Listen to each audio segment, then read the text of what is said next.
Picture where you want to be in 5 years. What do you want your life to look like? Do you have the finances to achieve it? Welcome to Future Rich, the money podcast made for women by women who want to help you achieve financial independence. Real life strategies without the jargon and actionable advice backed by decades of real experience actually managing hundreds of millions, not just posting about it.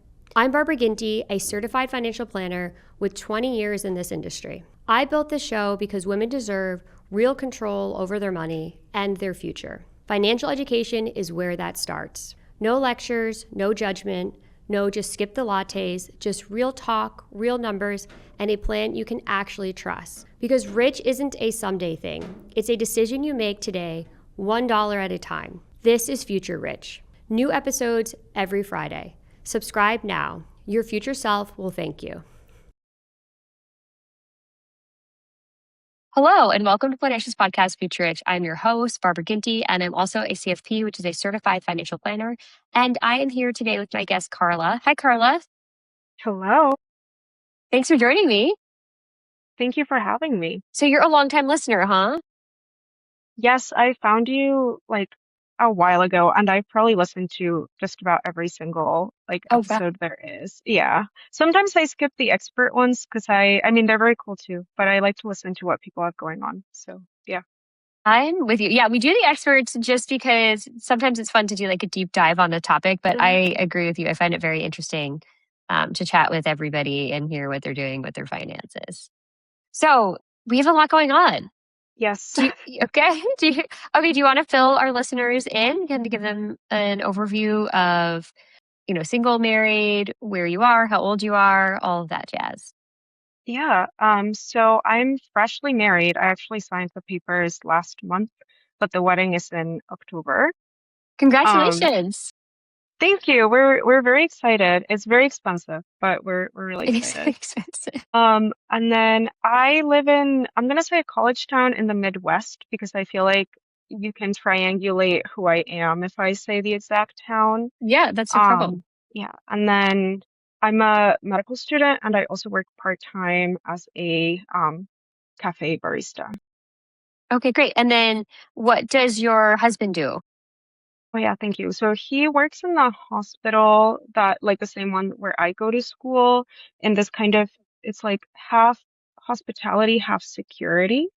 And he is going to school for psychology. He wants to be a social worker. Oh, wow. Okay, great. And now, so he gets paid. So do you know what approximately his income is? Yeah, I think his kind of gross yearly is like 36,000. His paycheck just got a little bit smaller because we switched. We were on my student health insurance and it was super expensive, which is why we got married early. So now it's coming out of his paycheck. So I think his paycheck biweekly before was like 1,400, and now it's, take out 450 pre-tax. And I also finally enrolled him in a retirement savings. So good. That's even great. A little bit less. Yeah, I get stressed out about his retirement. That's good. I'm glad you enrolled him. And that's smart. So you got married a little before the actual party so that you could do the health insurance. And how old are you both? Oh yeah, I'm so sorry. I'm 26. Okay. And he is 39, which is why I'm stressed out about his retirement. Oh, okay. Because he doesn't have anything saved at this point, I'm presuming, is why you're stressed out. Okay. Yeah, there's probably now maybe $400 in there. Okay, so you're the organizer here. Yes. Okay, so you're predominantly in school. And so what I have down is you're making about $12,000 from the barista job. And then the rest of the money you're living off of your loans and your grants for medical school. Yeah. So I get 16,500 grants that I don't have to return. And then I borrow the rest. And I'm very fortunate. I actually have a very good scholarship, so I don't pay any tuition. It's just Well, that's amazing. Okay, because my next question was going to be, because I saw that you have the 20,000 for the loans for the year and then 16,000 for grants. So your tuition's completely covered. Yes. I don't know why they were like, yes, you can have it. But I was like, I will have it. I was going to go somewhere else for medical school. And then they said that. And I was like, and we're going there. That's amazing. So all 4 years, Hmm. Incredible. That's going to save you a fortune. Yes, it's like I think $200,000 that I would have had to pay. Yeah. So Yeah. Okay. Okay. So then in terms of um, total that you owe with student loans right now, you have 39,000 with about about, okay. And with around 10,000 of that in forbearance with no interest. yes. So those Okay. are from college, and I'm also very quick. I Undergrad. graduated college, yeah, 2021. So it was like not accruing any interest, and then Mm-hmm. I think I made one payment in my gap years of $100, and then I went right back to school. So I don't think that I've accrued any interest on those since I took them out, which is Since you really took out, yeah, nice. because you're still in school. Okay. Amazing. And then when will you graduate from medical school? 2028. And what kind of doctor do you want to be, or do you know? I think so. I think I want to do family med and psychiatry together, which is a Okay. pretty rare path. And you can either do, which this is something that I've been thinking about, what makes a little bit more sense. You can do a combined program, which is 5 years, and there's only six of them in the whole country. There's not one where I am. Or you can do two residencies, and that will only save you 1 year. So you can do 3 years of family medicine. Psychiatry would be 4 years, but you do it in three, and then it's 6 years total. After, if so, it would be in 2034 that you would begin practicing. I know Yeah. it's such a long road for medicine. Yeah, And I then try you'd have not to to. move. Yeah, so that's the thing because I there it's not here, and then I would have to move to like Boston or California, which is far away from where I am, and my husband would have to find a job. So sometimes I wonder if it would be better to just do it here where I am and take an extra year if I don't have to move. I don't know. Well, you have some time to figure that out. But so for Yes. right now, um, so you don't owe a terrible amount. So you have about 40,000, right? And then it Hmm. sounds like so for 2027 and 2028, you'll also take out that additional 20,000 in Each. loans Yeah. each. Yeah. So okay. So then you'll owe another 40,000, and Yes. that 40,000, is that inclusive of this year's loan of 20,000? Yeah, because I've Okay. returned so, and you can tell me if this is a really dumb thing to do, because all of my friends do it differently. But I ask for an amount and then it's for a 4 or 5 month period. So I stick it in a high yield savings and then I pay myself at the beginning of every month. But whatever is left over at the end of the month, I just pay back to the Yeah. loans. Great. So that you don't, yeah, because why Okay. keep it? Yeah, exactly. But But I you have have to pay friends that back are like, eventually. yeah, yeah. Well, I have friends that are like, I'm just gonna pay the minimum until I die, and then I'll never pay them. And then I have other friends that are like, I'm gonna use it all, and then it'll just be forgiven in 10 years. But I think I don't trust that that's actually gonna happen. So if you do work for a hospital that qualifies, right, or usually a hospital or practice where it would qualify, then yes, you can get the public service loan forgiveness in 10 years. That's possible. Hmm.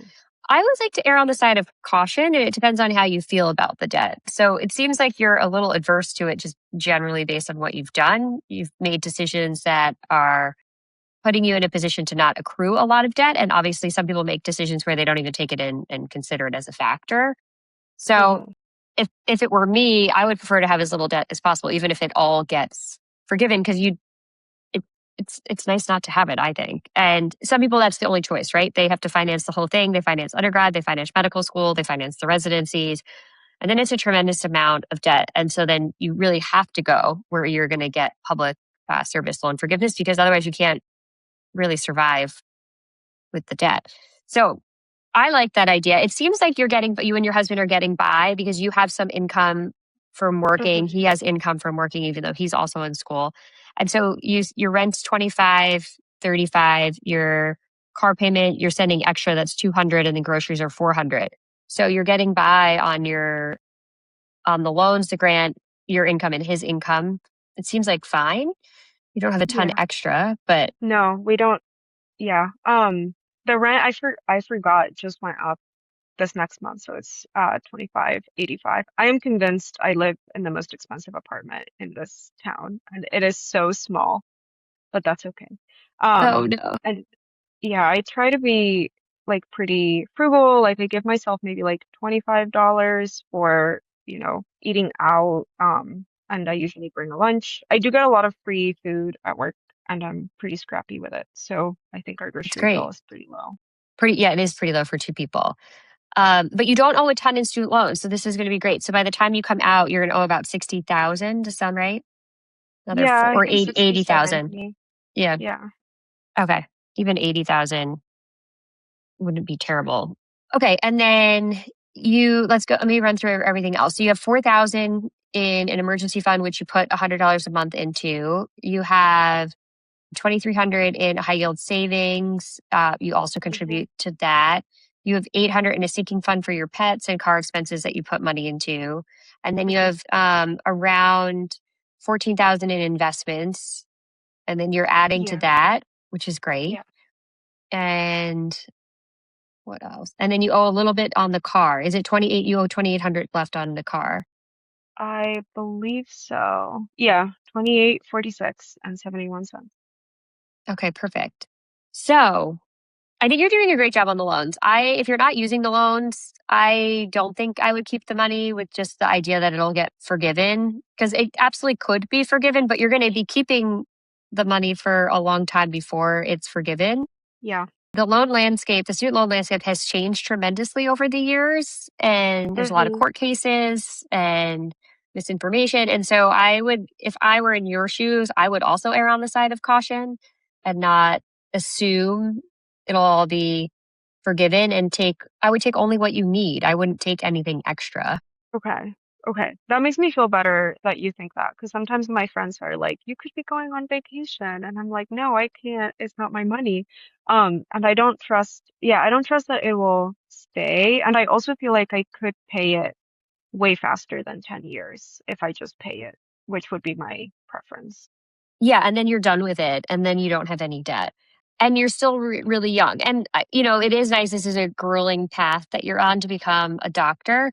So, yes, ideally, you can still squeeze in a couple of vacations, within your price range, if you can make it work. Are you going to try to take a honeymoon? Maybe eventually, but not right now because it's like so expensive. And we're dispensing with a lot of things. I'm doing my hair, I'm doing my makeup, and it's still going to be a little over $20,000, I think, when all said and done, which my parents are, um, very generously fronting us some of the money, but it has been a horrible year in terms of unexpected expenses. So, we had said they were doing 15, we were doing 5. I think it's going to work out more to like 12 and 8. So that emergency fund may not survive after Survive the October. wedding. Yeah. That's okay. You can rebuild it. But I think it's hard to find a balance, with the going to school and like wanting to be conservative with the loans, which I agree with. And also making sure that you get, a little bit of enjoyment while you're there. That Yeah. that being said, so I think it's good you're having a wedding, and then you can replenish that. And then ideally you're able to save a little bit extra to do some sort of honeymoon, something. And you're very scrappy. So just because someone is going to spend $5,000 on a vacation doesn't mean you can't do one for a little less, right? If you're conservative with your money and, find Yeah. something more affordable, because it is just a long road for medical school and for the residency. And I am of the opinion that if you can be conservative without taking extra disbursements, that you will hmm be better off. I also think it creates really good budgeting habits for you, because you're gonna have a lot of discipline with your spending. And it's not to say that maybe for 1 year you say I'm going to take a little extra from the loan, $1,000, $2,000, so that you can take a honeymoon. That would hmm be, that's not like you're doing it every year where you're taking $10,000 from a loan in order to take a honeymoon. Or to take a vacation. That I would get nervous about if you do that, because you're going to be in school for For another like 8 7 years. years, 8 Yeah. years. Yeah. So if you start taking money every year, it will add up over 8 years. If you do it once or twice here and there so that you can have a little more balance, that's one thing. If it's intentionally done occasionally versus every year just saying, well, I don't want to be on a budget, so I'm going to take every penny from the loan and on. The answer to what they're saying is that's a future problem, right? They're Yeah, just pushing the problem down the road and saying there should be a solution for me in 8 years, and I'm going to deal with that problem in 8 years, which there could be a solution. It's very possible, but the landscape could change in 8 years. It's almost a decade. yeah, that's my fear because I really feel them. Like I'm like they're growing right now as I'm talking to you. They're bigger now. So they really weigh on me. Yeah, I would weigh on me too. So I think what you're doing is right. I would be conservative with how much you're dispersing from the loans and using what you need. I would say I would give yourself permission that getting married is a big life event. If you take a little extra so that you can take some time off, because with your schooling, you don't have a lot of free time. The hours are pretty grueling. So if you can squeeze in a 1 week vacation and you have to take a little bit extra from the loan 1 or 2 times over the next 8 years, I think that would be fine. That's still being conservative with it. And you're not doing it every year. You're doing it in a disciplined approach and saying, I'm acknowledging that we deserve a time to enjoy this life event that we're going through. And so I'm going to take a little extra from the loan, knowing that I'm doing that so that this is a time where I have a break between school where we could take a week off and we could enjoy it. So I would give yourself permission to do that as like a 1 or 2 time event, not like a all the time. And I think it's great Okay. that you're also working because there might be a point in residency where it's not possible to work, right? Where the hours are so grueling that you can't also have a side job. So I think how you're handling it now, where you're able to juggle both and bring in a little bit of income and rely less on the loans is important because that might flip as you get into the residency that you don't have time to work as a barista. Yeah. I don't think I will. Although I keep saying, oh, next year is going to be too busy. I'm not going to have a job. And then I just can't stand it and I keep working. So we'll see. But yeah, I try to prepare for eventually it might not be possible. That's the other reason I like that you're being conservative because it might not be possible. And then so this will help offset having to take more money from the loans later is that you didn't take as much when you didn't need it. You preserved that power to use it later. So I think that's great. I do think though, with the path that you're on, you're going to be so focused on your education. And then I agree with reducing the debt load that you're going to take from now until then, that you're really not going to be, I think you're doing a great job saving as you can here. But basically, once you get out of residency and you got paid in residency, right? So Yes, allegedly. allegedly, I know that's what everyone says, like we don't really get paid, but you can then start to save during residency and then you can increase your savings once you're out of residency and you have a higher income. So your path is going to be a little different than most because of the medical. So I would say for you, I like what you're doing with reducing the debt load between now and finishing residency with the caveat that I do think it's okay if you took money to go on a honeymoon Okay. conservatively because it's a big life event, and being a doctor is a very busy schedule. And so you're not going to have a ton of vacation time for your career. So if you can fit something in this year, next year, I think that's okay. Um, Oh, okay. I'm gonna yeah, get home like Barbara said we could go on I could. vacation. I know Dave Ramsey would like cringe because you would be using debt to do it. But here's the thing. At the end of this journey, you're going to have good income, and that's where you're going to make up most of the savings. I like the idea that you still have an emergency fund. You're putting money aside for everything. You're putting a little bit into retirement. You have your husband putting into retirement.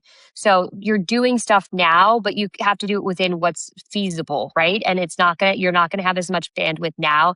But what you do then is when you get done when you're in residency and they pay you, supposedly, then you increase it, right? And then when you get done with residency, then you really increase it. And what you're setting yourself up for now is having discipline with budgeting and spending.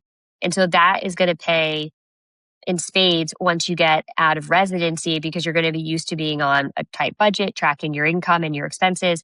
And that's where you would really ramp up your savings because you would still be in your early 30s. And so that's then from 30s to 40s, I would really try to front load your retirement savings from those ages because then you're done with the debt. You're not taking out loans, you have good income.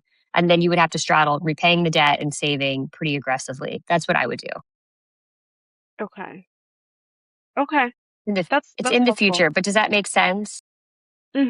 So kind of, keep it, be like, stay for these few years, and then really up the savings Yes. and pay off the loan as quickly as I can after I actually Yeah. have an income. Once you have a real income, and you might get to 33 and say, I am going to go work for a qualifying institution, and it can be forgiven. That's very possible. We just don't know what the landscape's going to look like in 7 or 8 years.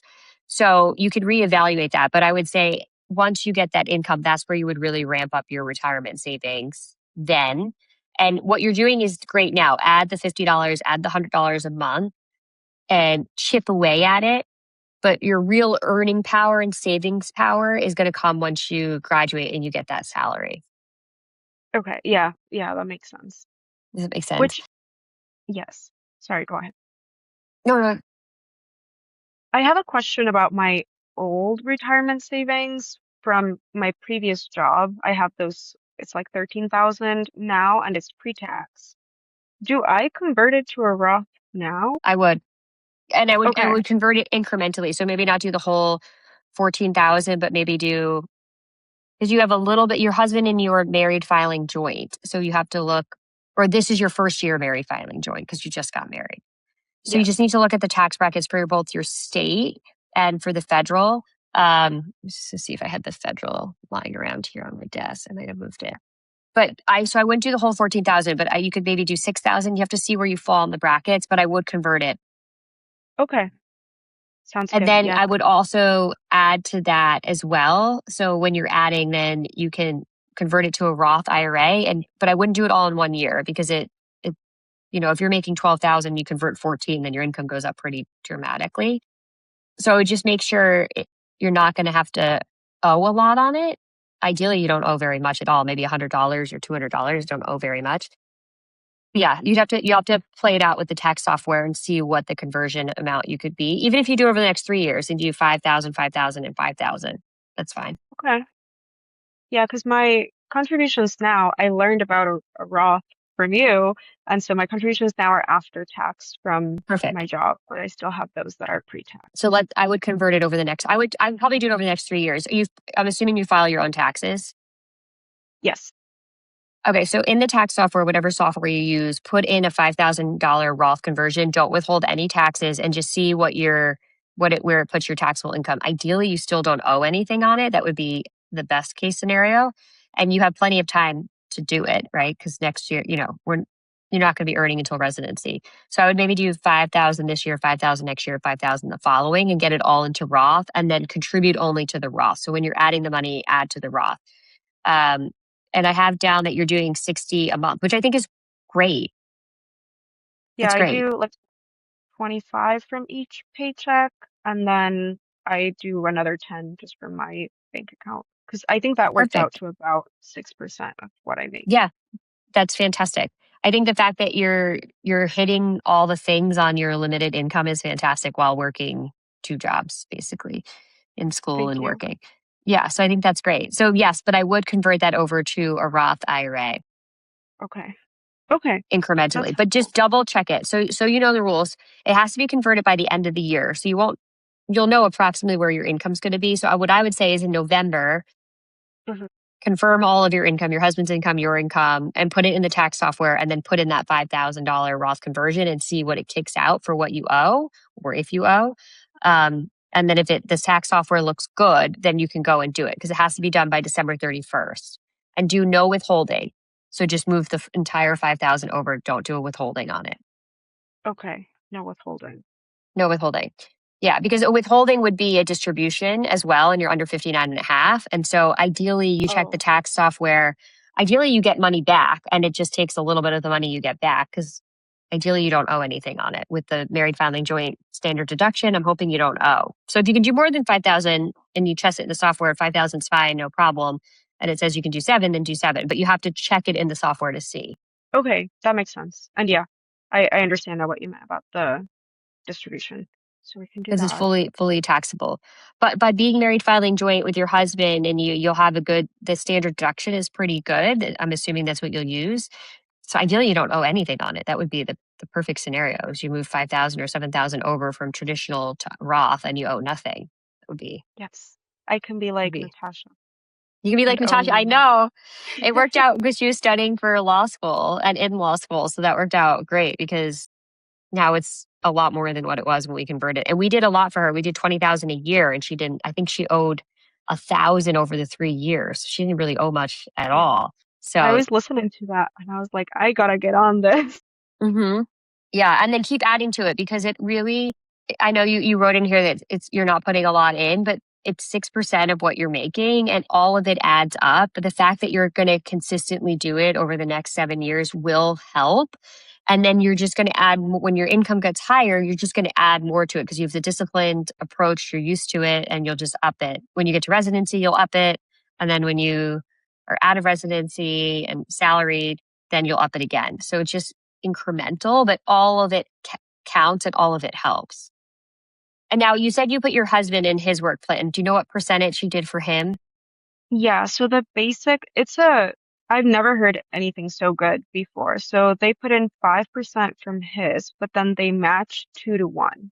So they are giving him 10%. That's amazing. Yes, I didn't even Would know this that be the they were same like, hospital that you would do residency at? if I stay here, yes, that's part of why I'm thinking about it, even if it takes an extra year, because they have a really good union and it's actually I think one of the best in the country in terms of what they pay for the cost of living of the Okay. city where we are.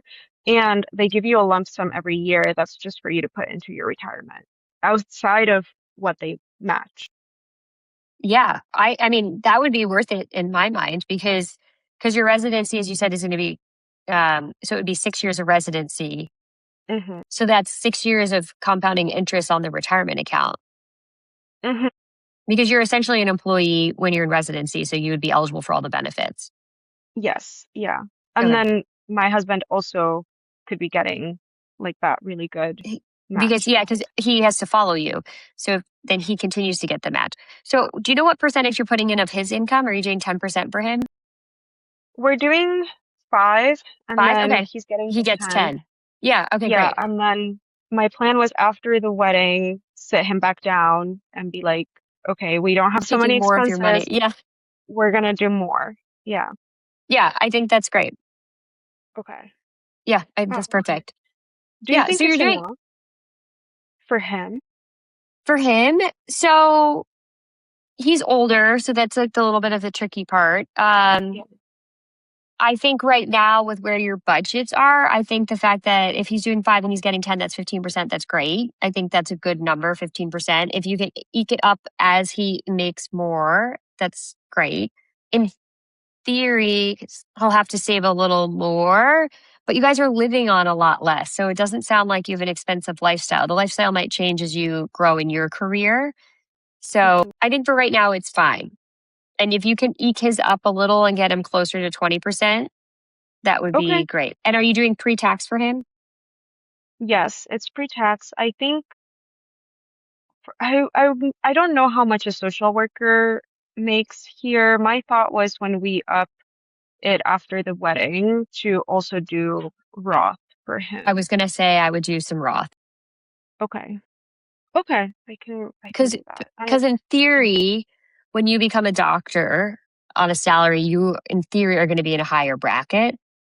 If we project out where your income is going to be, social work isn't a high earning profession, but you're going to be married, filing joint, so you're going to be making money, which will push your income into the higher tax brackets. So therefore, the Roth would be better for him longer term because your income is going to be high. So therefore he's in the same bracket. Okay. Does that make sense? Because otherwise, if he was going to be a social worker and was single and was just going to be a social worker, then the pre-tax would be fine because he's always going to stay in a I lower see. tax bracket. But with you, your income's going to continue to grow, right? And his income as a social worker is probably going to stay around the same. But because you're married and you file, his income is going to be I'm added to your pulling him income. up. You're going to be Okay. pulling him up in the tax brackets. So right now, pre-tax is fine. But yes, I would add some Roth because ultimately in retirement, you're going to pull yourselves into a higher bracket. It's going to be because of your income. Okay. Okay. So Roth for now. And that's fine. I'm excited to be pulling us into a higher into the higher tax bracket. bracket. Yeah, that's exactly. Yeah, because I'm always on the fence about the Roth when the income, if someone's in not a high bracket now and not predicted to be in a high bracket later, it's like, well, then maybe we just stick with pre-tax because Mm, it gives you more bandwidth in your budget. And if you're I see. predicted to be in the similar bracket in retirement, then there's no real savings. But he will be in a higher bracket with you because you'll be a doctor. So that'll bump the income. So that's what I Okay. would do. I would stick with the pre-tax for now while you're spreading yourself thin with all the different expenses. And then as the wedding's done, I would encourage you to take some time to do a honeymoon, this big life event to get married. Okay. And then you could switch him to Roth or partial Roth. You could even do half and half, like 3% traditional, 2% Roth. It doesn't have to be Okay. one or the other. Okay. Yeah, I think that's very doable. And the year that I'm in medical school is the hardest one right now, so I'm working the least. I actually anticipate I'll be making just a little bit more in the next year or so. So hopefully, if I up his contribution and we have a little It'll bit left, offset. yeah, I can Yeah, tide us over. that makes sense. And then did you have other questions? Yes, I have a couple. So while we're on the retirement, I think this one comes in well. What's all this about crypto?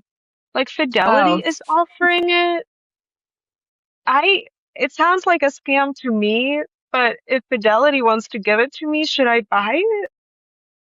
okay. So I'm not supposed to give I don't do actual Okay, investment advice on this, but I okay, will talk to you offline. But what I will tell you is I'm not a fan of these big trends. okay, So I'll leave it at that. And then you and I can talk about it offline. But okay. I will Sounds say good. that I do not like the big trends where everybody says, oh, you should do this, you should do that. I'm not a big fan of following the crowd for exciting investments. I don't think Okay, investing should be, especially for your retirement, I don't think it should be exciting. I think it should be boring. But you okay. and I can discuss it more offline. Yes.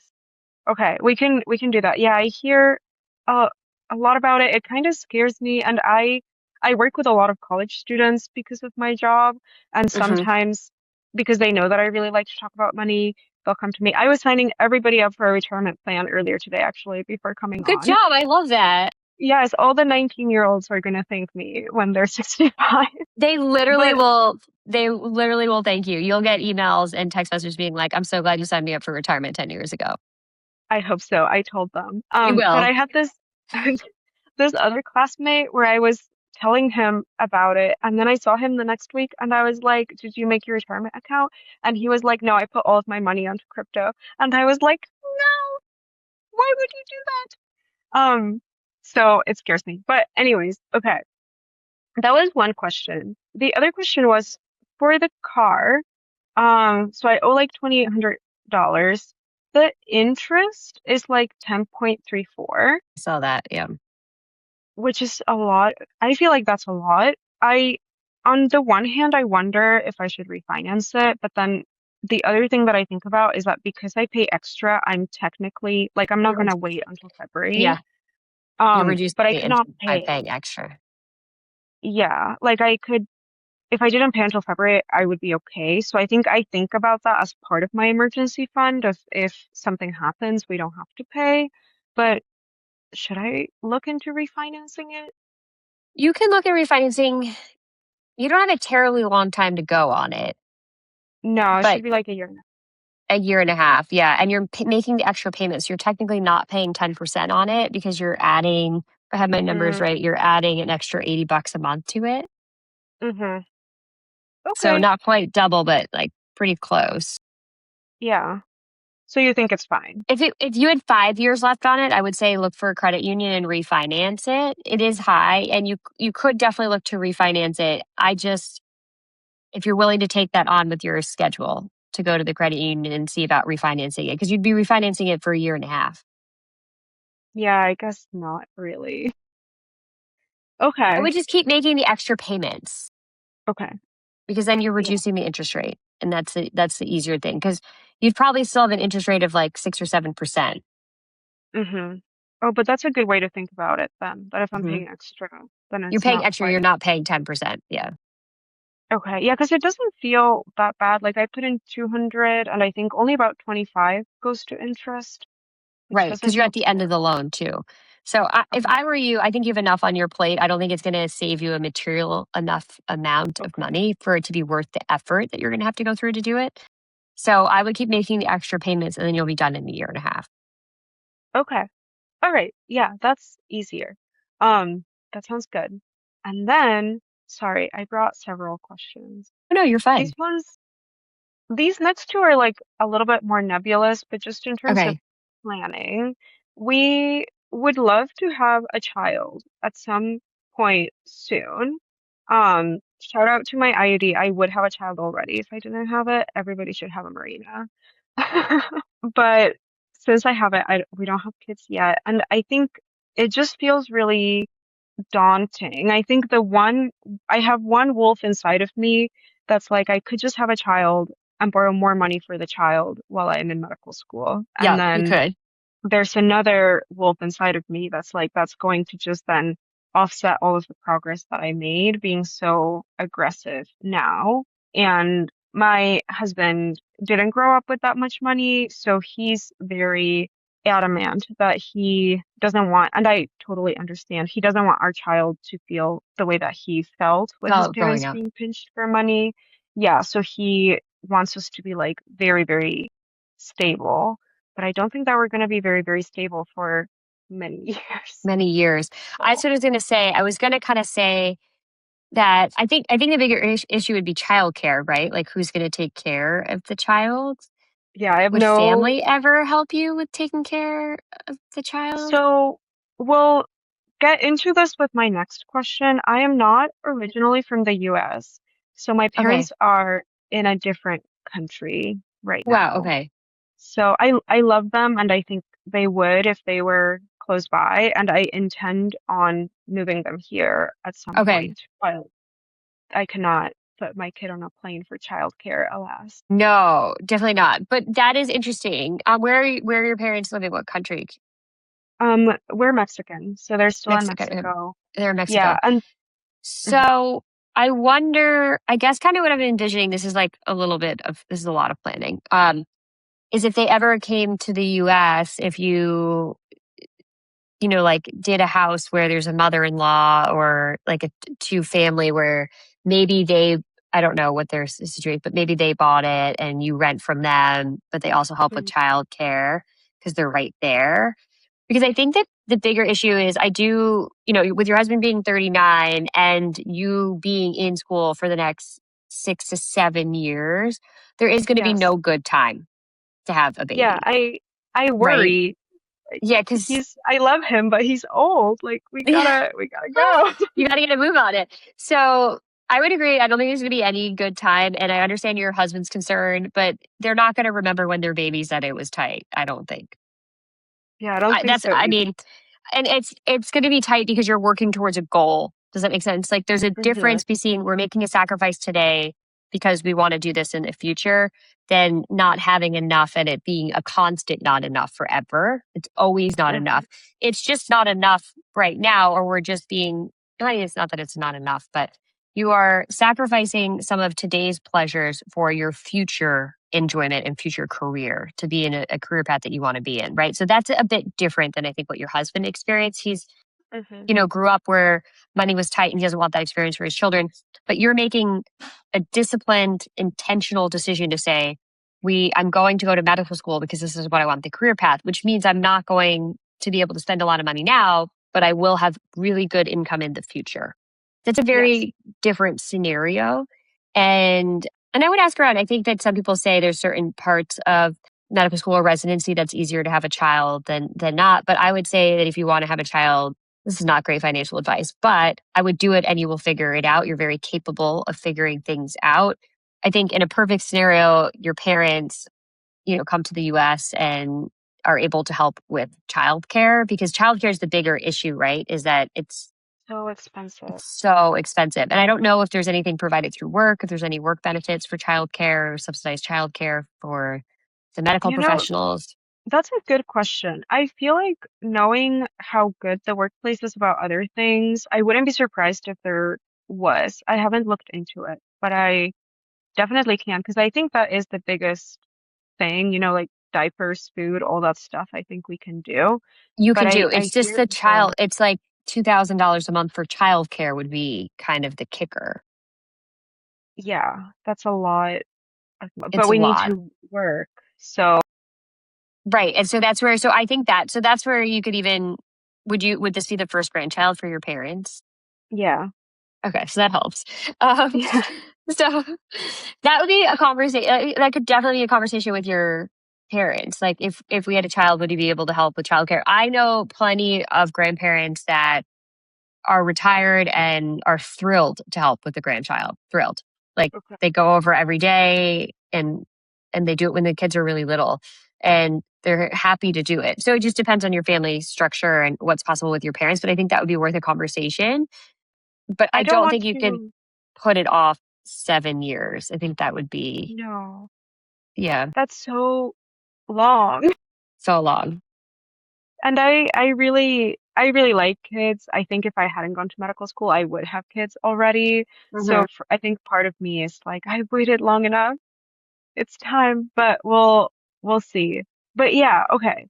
So just kind So it's of not, go that's more for like it. life advice. I don't think it's going to work Yeah. financially, but that being said, I don't think that's something you want to put off because I think that residency is going to be probably, I don't know, you would know this better, but I think residency is going to be pretty long hours. So it's probably better to do it now before residency would be my guess. And then That's what I say. And I know people that, it might not be so big of a deal ultimately, but you get parental leave in residency, but then what that means effectively is that you graduate 3 months later. later. Yeah, Whereas exactly. if I do it now, I think you can cobble something together and still graduate on On time. time. Yeah. Right. So those But are my thoughts. yeah. And so then I would also look into the benefits. So that might be another reason why you stay at this hospital if they have like childcare benefits and they have a great match, right? And all of those and good health insurance, like all of that would be a reason to say, okay, I'm going to do an extra year of school because we're getting all these really great benefits. And my husband stays employed, doesn't have to switch jobs. So, Okay. so I Yeah. would look at And the everybody childcare seems so benefit. happy. That's important. Yeah. Okay. Look into childcare. Look But into childcare. otherwise, And I would also chat with your parents. Like, so for instance, I had a baby, I'm older and I love my parents, but because I'm older and they had me when they were technically older for their generation, hmm they can help, but they couldn't do it every day. Just not hmm possible. The flip side is I'm older, so I can afford childcare. But so there's pros and cons to doing it younger or doing it older, right? And so if your parents are younger and retired and open to the idea, we were at the conversation. Okay. I'll ask them. I don't want to assume, but No, you don't want to maybe. assume. Yeah, you don't want to assume because some grandparents say that, well, I already raised my kids. I don't want to take care of a baby from 9 to 5 every day. But I would say more often than not, what I find is my experience has been most people enjoy being grandparents and want to be involved. And even if it might not be every day, it might be, well, we can do Monday, Wednesday, Friday, or we can do Tuesday, Thursdays, or whatever. But then you can kind of get a better idea of what, because I agree. I think you can swing you can figure out the diapers, the formula, right? All of that. But it's more Mhm. about where does the baby go during the day if you're both working? Yeah. Yeah. That's the really big hold up, I think. And I have some money saved that's specifically for a child, but if childcare is $2,000, it'll be gone in 2 months. Yeah, and so I don't know what it is in your area. I'm just throwing $2,000 out. I know that's like pretty reasonable pricing on the East Coast, so I just don't know what it is. And then the other thing is you're very scrappy, so you could figure this out too. But sometimes there's like a colleague where they have a spouse that stays at home, and that spouse is happy to take on another child for some payment Mm. and cash payment. And like that's not official. I don't want to get yelled at by people, but I have heard of those scenarios where it's like an unofficial arrangement and they have another person they work with and that spouse would take two other children and gets paid and so that's more affordable. Mm. You'd hmm obviously have to trust the person and feel comfortable because it's not like a Yeah. official setup, but so that's the stuff that I would look into that stuff and see because I definitely think you could swing the diapers and all of that and you have good health insurance, but I think the tricky part would be the childcare while you're working. Okay. Okay. But Yeah, that's so helpful. this is not financial advice, it's life advice. I don't think you should wait. Given your husband's age and where your career is going, I think your career is going to be busier with harder hours. So I don't Hmm. think for you specifically with medical, I don't think there's going to be any good time. And Yeah. if your husband was also 26, I could say, okay, well, maybe wait, have kids in your mid 30s. You'll be making more money as a resident. But I Yeah. could see That's the where the desire not to urgency. wait. Yeah, the urgency comes from. Yeah. Yeah. Okay. That's helpful. And then final kind of nebulous planning question, but with my parents, so they live in Mexico. They have savings, Mhm.